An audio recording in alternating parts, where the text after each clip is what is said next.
Hello everyone. So lastly हमने double fertilisation discuss कर लिया था। Double fertilisation was discovered by Nawaschin. डबल फर्टिलाइजेशन में दो प्रोडक्ट्स का फॉर्मेशन हुआ था, that was zygote and PEN. Zygote further divide करता है एंड ये फॉर्म करता है एम्ब्रियो का by embryogenesis, and PEN divide करके एंडोस्पर्म का फॉर्मेशन करती है। उसके बाद ओव्यूल मैच्योर हो जाता है सीड में एंड ओवरी मैच्योर हो जाती है फ्रूट में। All these events are collectively known as post fertilisation events. So अभी हम डिस्कस करेंगे about post fertilisation event. So in post fertilisation event first of all endosperm का फॉर्मेशन होता है। पीईएन में डिवीजन स्टार्ट होता है, ना कि एम्ब्रियोजेनेसिस स्टार्ट होती है।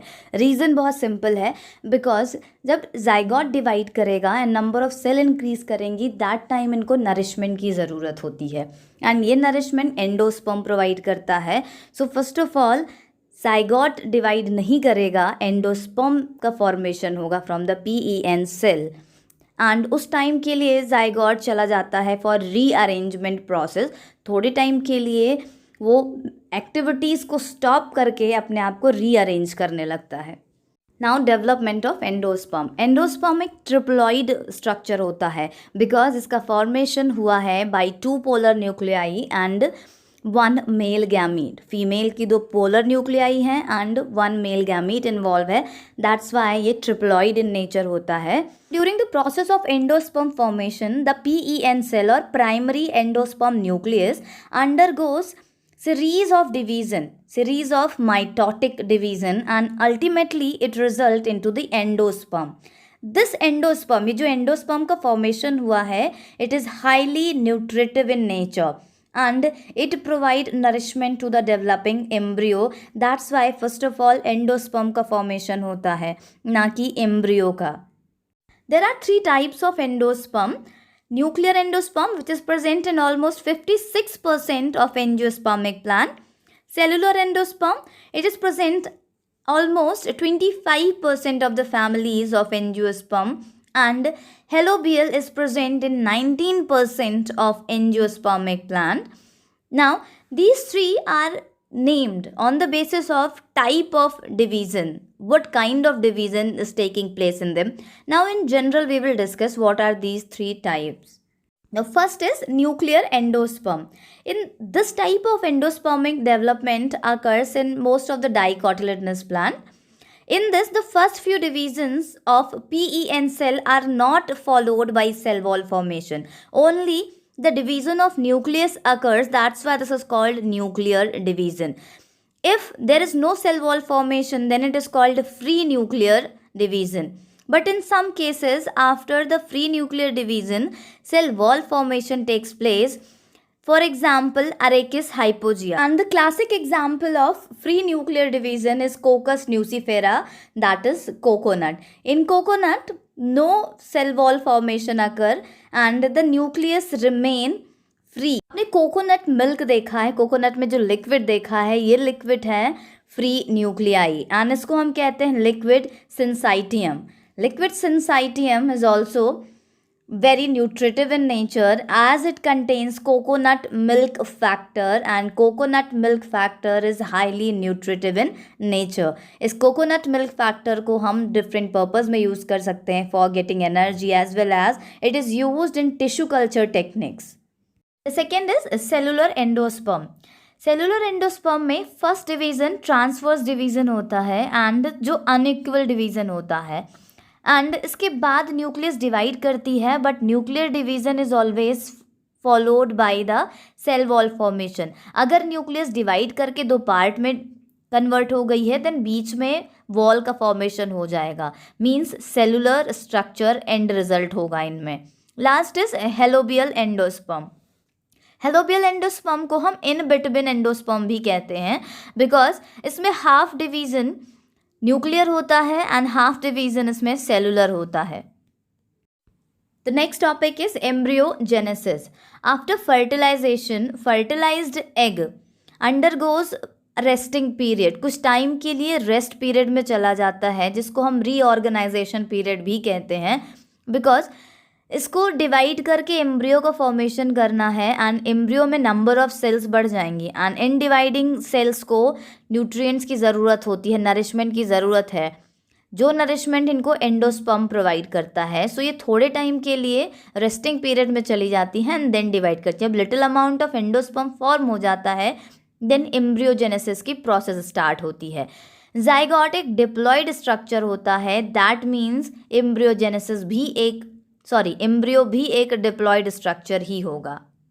जैसा कि हम लोग डिस्कस कर रहे हैं एम्ब्रियोजेनेसिस इन एंजियोस्पर्म। एंजियोस्पर्म्स में दो टाइप के प्लांट्स होते हैं, मोनोकॉट एंड डाइकॉट। सो जो मोनोकॉट एम्ब्रियो होता है उसमें दो सिंगल कॉटिलिडन होते हैं, जो डाइकॉट होता है उसमें डबल कॉटिलिडन होते हैं।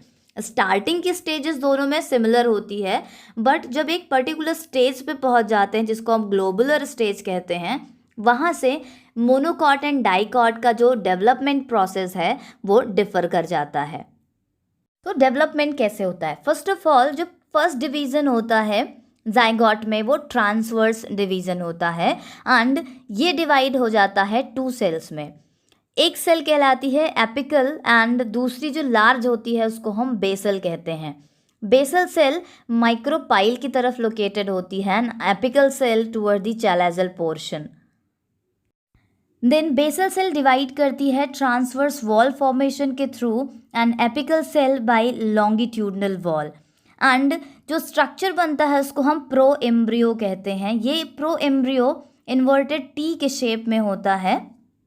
एपिकल सेल ने जो 2 नई सेल्स बनाई थी इनमें अगेन राइट एंगल पे डिवीज़न होता है and at the same time जो बेसल सेल थी वो कई बार डिवाइड करती है ट्रांसवर्स डिवीज़न के थ्रू। बेसल सेल सस्पेंसर की तरह एक्ट करती हैं एंड इनकी जो डिजिटल सेल होती है वो बन जाती है हाइपोफाइसिस सेल। हाइपोफाइसिस सेल में फर्दर डिवीज़न स्टार्ट होता है एंड ये ग्लोबुलर स्ट्रक्चर बनाती है जिसको बोलते हैं cordate body and due to the repeated division cordate body में 2 कॉटिलिडन्स डिफ्रेंशिएट हो जाते हैं। बिटवीन द 2 कॉटिलिडन्स एक ग्रूव या डिप्रेशन प्रेजेंट होता है जिसको एम्ब्रियोनल एक्सिस कहते हैं एंड किसी भी मैच्योर एम्ब्रियो में 2 कॉटिलिडन्स होते हैं। डाइकॉट की बात हो रही है, उसमें 2 कॉटिलिडन्स होते हैं, एक एम्ब्रियोनल एक्सिस होती है and the part above the embryonal axis is called plumule और epicotyl and below it is called radicle और हाइपोकॉटल। जब सीड का जर्मिनेशन होता है तो प्लेम्यूल फॉर्म करता है शूट को एंड रेडिकल फॉर्म करता है रूट को।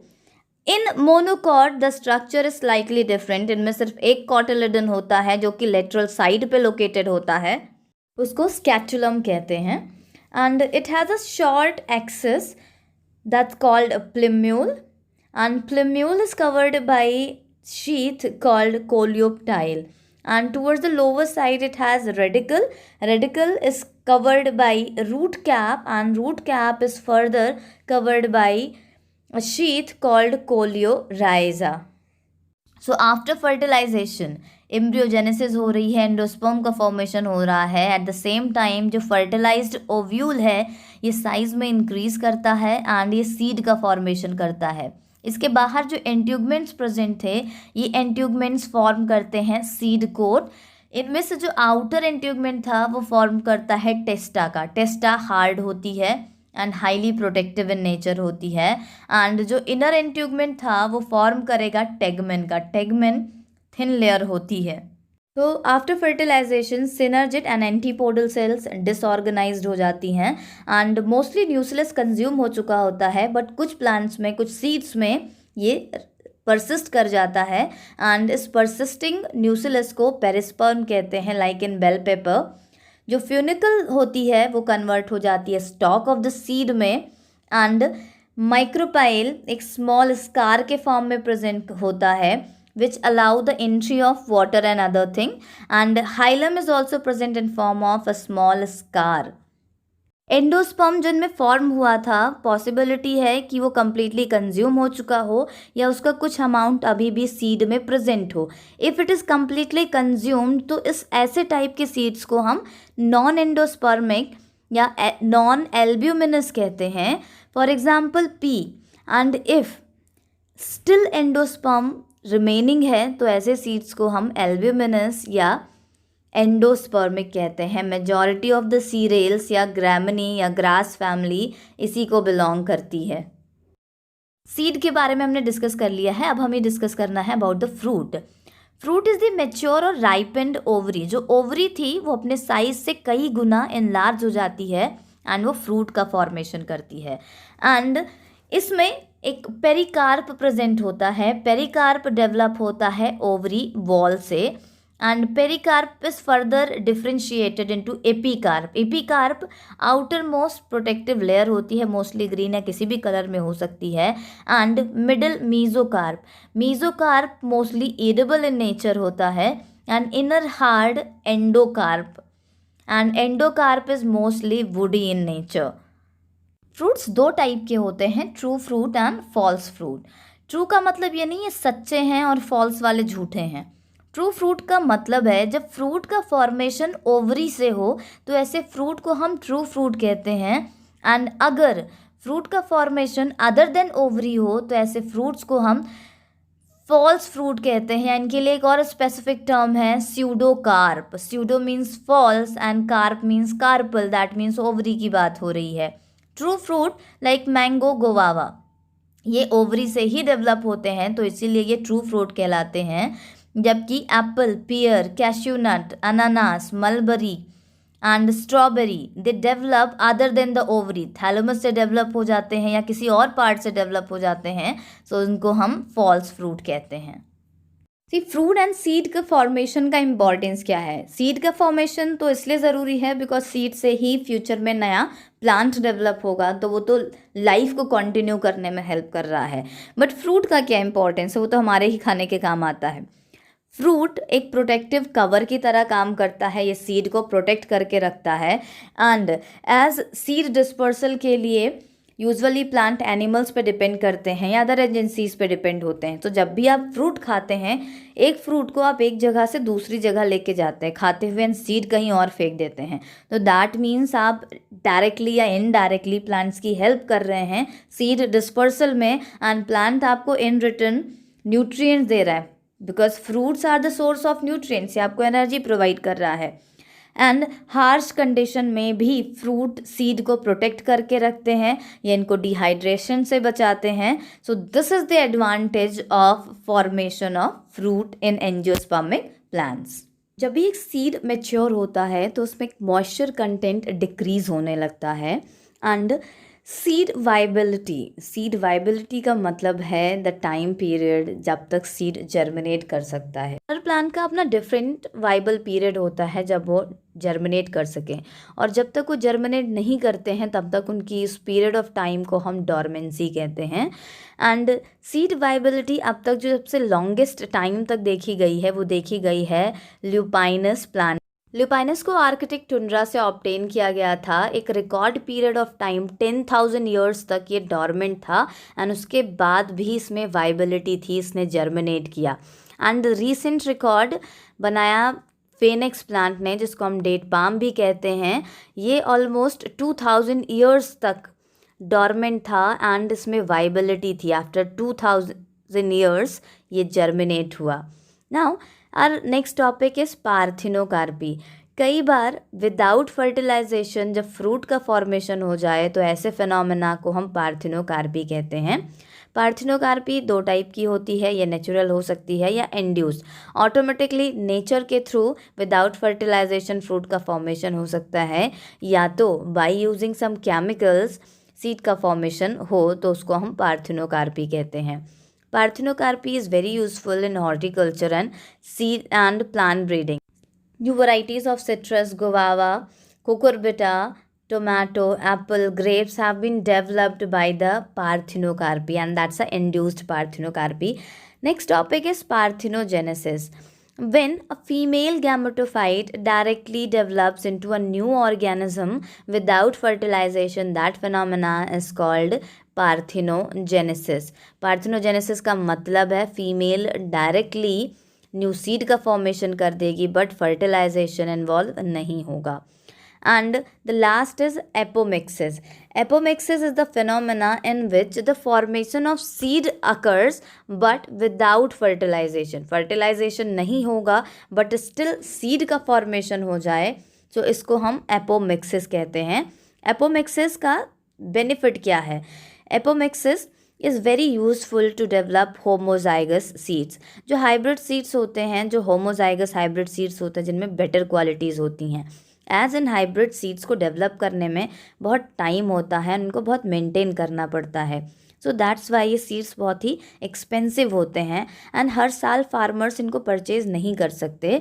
एंड इफ़ हम एपोमिक्सिस मैथड्स को यूज़ करें या एपोमिक्सिस के थ्रू हम सीड्स का फॉर्मेशन कर लें तो सेम हाइब्रिड क्वालिटी हम मेंटेन कर सकते हैं और इससे हम कम पैसे में without effort we can get more product. There are 2 chances of apomixis. पहला चांस है कोई भी diploid egg cell directly without fertilization embryo का फॉर्मेशन कर दे, या तो जो न्यूक्लियस सेल एम्ब्रियो सैक को सराउंड करके रखती है वो डायरेक्टली एम्ब्रियो में डेवलप हो जाए, like in citrus and mango. The last topic is polyembryony. Poly means many and embryony means embryo. जब मोर देन 1 एम्ब्रियो प्रेजेंट हो तो ऐसे सिचुएशन को, ऐसी फिनोमेना को हम पॉलीएम्ब्रियोनी कहते हैं. रीजंस क्या हैं पॉलीएम्ब्रियोनी के? फर्स्ट रीज़न है that more than 1 egg cell is formed by the embryo sac. Embryo sac में एक नहीं, एक से ज़्यादा एग सेल का फॉर्मेशन हो जाए तो वो पॉलीएम्ब्रियोनी का रीज़न बनेगा. सेकेंड है more than 1 embryo sac is formed inside the ovule. एक ही ओव्यूल है बट ओव्यूल में एक से ज़्यादा एम्ब्रियो सैक का फॉर्मेशन हो जाए. The third is other cells like synergid और nucleus directly develop into embryo. Nucleus and synergid दोनों डिप्लॉयड होती हैं और अगर ये डायरेक्टली एम्ब्रियो में डेवलप हो जाएं सो मैनी एम्ब्रियोज प्रेजेंट हो सकते हैं. So these are the 3 reasons of polyembryony. Polyembryony is most common in citrus, that is orange and lemon, onion, mango and groundnut. तो यहीं पे ये चैप्टर फिनिश होता है. अब नेक्स्ट वीडियो में हम डिस्कस करेंगे 3rd चैप्टर के बारे में.